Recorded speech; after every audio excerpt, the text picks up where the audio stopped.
Quizá no hayáis oído hablar nunca de ella o quizás sí. Lo cierto es que BlackRock, la primera gestora de fondos del mundo con sede en New York, tiene el poder fáctico de virar el timón del capitalismo mundial a su antojo y de hablar de tú a tú a los gobiernos de las principales potencias. Para que os hagáis una idea, BlackRock mueve tanto dinero como toda la producción anual de Alemania y Francia juntas, 7 billones de dólares en todo tipo de activos a lo largo y ancho del globo. Pues bien, el pasado 25 de marzo, la Reserva Federal de los Estados Unidos, la Fed, pidió a BlackRock que administre la compra de miles de millones de dólares en la adquisición de bonos para el gobierno, mientras el Banco Central se encarga de amortiguar el enorme impacto económico que ha provocado el SARS-CoV-2. Para entender la trascendencia de la información que te ofrezco, es fundamental que sepas que Wall Street es de facto el corazón económico del mundo capitalista y que cualquier cosa que pase ahí, llame o no tu interés, acabará por determinar la forma en la que vives. Sin más, os habla Gabriel López para Ágora Futura.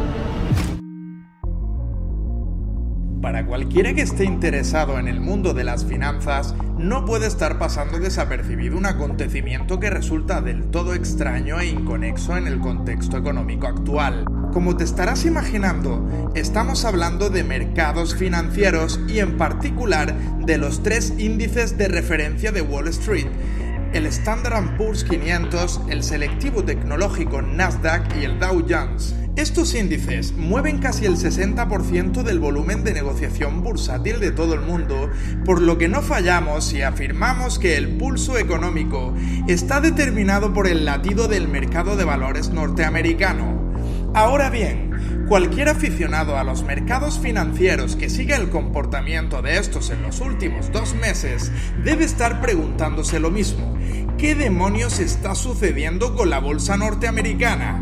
Y es que se mantiene firme a pesar de que un tsunami de datos macro están barriendo el país de una costa a otra.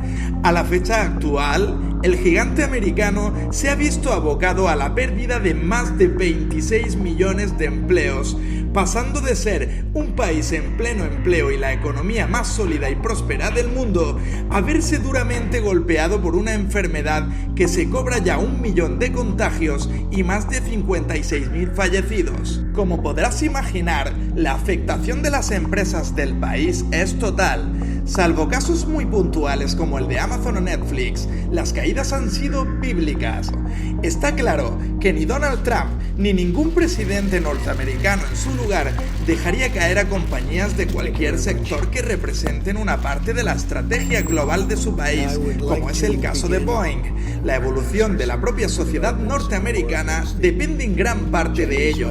Lo que cuesta entender es que en el mercado que está corrigiendo a estas alturas, un nada despreciable 10% es a todas luces insuficiente si tenemos en cuenta el panorama social, económico y sanitario actual. Y todo ello mientras el mundo de las finanzas se pregunta al unísono: ¿ha descontado el mercado ya el peor escenario? Para adentrarnos en la búsqueda de una respuesta, es fundamental recordar los eventos sucedidos entre el 10 y el 25 de marzo, espacio de tiempo en el que se empezó a vislumbrar la paralización casi por completo del sistema productivo y el más que probable confinamiento de la sociedad civil para evitar tasas más altas de contagio.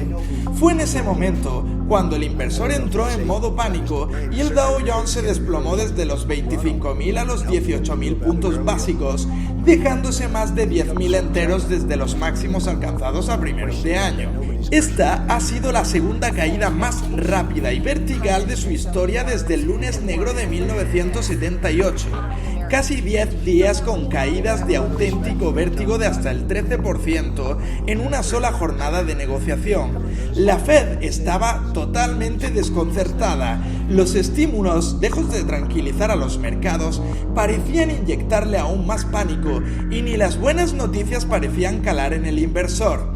El presidente Donald Trump tuvo que salir en comparecencia pública y, fiel a su estilo, hacer promesas arriesgadas que después no podría cumplir, como que era su intención levantar el confinamiento después de Semana Santa. Pero los contagios en aquellas jornadas estaban desbocados y muchos estados, sobre todo el de New York, comenzaban a verse en serios apuros por el colapso hospitalario. Pero ciertamente, a finales de marzo, en concreto a partir del 25, algo cambió de forma drástica en el comportamiento de los mercados en Wall Street. La noticia saltaba a la prensa. La Fed recurre a BlackRock para gestionar la compra de deuda. Vamos a ver qué calado tiene el anuncio hecho por la Reserva Federal, porque no tiene desperdicio. Pero eso sí, antes veamos un poco de historia. BlackRock nació en 1988 de la mano de Larry Fink, un banquero curtido como agente de activos basados en las famosas CDO. Los CDO eran aquellos productos financieros que combinaban deuda basada en hipotecas de alta calidad con otras que se sabía que no se cobrarían jamás, conocidas como subprime, las mismas que detonarían el derrumbe de Lehman Brothers y encenderían la chispa de la crisis financiera global de 2008. Pues bien, se ve que Fink supo entonces rodearse tan bien que, al igual que hoy, consiguió llamar la atención para que la Fed solicitara su apoyo durante la crisis financiera. De esta forma, el Banco Central de Estados Unidos contrató a BlackRock para que gestionara la venta de activos de Bear Stearns y AIG a JP Morgan. Entonces, al igual que ahora, la Fed no llevó a cabo ningún proceso de licitación formal, lo que dio lugar a numerosas críticas en todo el país. 12 años después de aquellos acontecimientos tan críticos, el país estaba en el firme convencimiento de haberlos superado. Hasta hace 8 semanas, el gigante norteamericano gozaba de una salud financiera sin precedentes en su historia, en pleno empleo, con los mercados en máximos históricos y con una renovada fuerza negociadora que el presidente Donald Trump estaba sabiendo monetizar. De aquel amargo recuerdo de la crisis de la subprime, aún se recordaba el dulce sabor de boca que dejó BlackRock en la gestión hecha de los activos tóxicos, y es esto lo que sin duda ha motivado nuevamente el llamamiento de la Reserva Federal. Pero ahora es muy diferente. Esta vez no se trata de la gestión de activos por parte de una entidad podrida, como es el caso de Bear Stearns, sino de algo infinitamente mayor. Volviendo al pasado más reciente, debemos retroceder hasta el 10 de marzo de este año. En este momento, Trump y la mayoría de gobernadores de los diferentes estados que conforman la federación comenzaban a mostrar una preocupación por el asunto del SARS-CoV-2, y esta inquietud comenzó a provocar pánico en Wall Street. El presidente Donald Trump decía el día 10 que la Fed actuaba de forma patética y lenta y que debería bajar los tipos rápidamente al nivel de los países competidores. En esa misma jornada, una Fed muy presionada aumentaba el volumen de inyección de repos, reflejándose en la subida de casi el 5% del índice Dow Jones.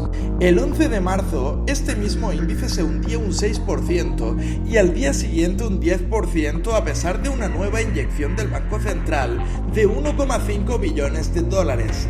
El desconcierto era total, una pesadilla. Hago un inciso. Si os estáis preguntando qué son los repos, las repos son una manera que tiene la Reserva Federal para inyectar liquidez en el sistema sin tener que recurrir a los QE, los Quantitative Easing, que son programas de recompra de bonos. Cuando la Fed lanza un programa de repos, les concede préstamos a las instituciones financieras a cambio de una garantía, las letras del Tesoro. ¿Por qué hacía eso la Fed? ¿Estaba el mercado anticipando el desastre o había algo más? Veréis, la sombra que aparece y desaparece detrás de la cortina es la posible existencia de un gigante hambriento. Cuando la Fed inyecta tantísimo dinero, el mercado empieza a dudar de si hay alguien escondido detrás de esa cortina que esté a punto de quebrar, pero no una empresa mediana o grande siquiera. No, una empresa gigante, de consecuencias sistémicas, probablemente vinculada al sector financiero. Y creedme, si existen dos entes que pudieran verse especialmente amenazados en ese contexto, son BlackRock y los Estados Unidos de América. BlackRock es el mayor gestor de fondos de inversión de la historia. Sus famosos ETF son productos financieros que se adaptan a cualquier encuadro o expectativa inversora.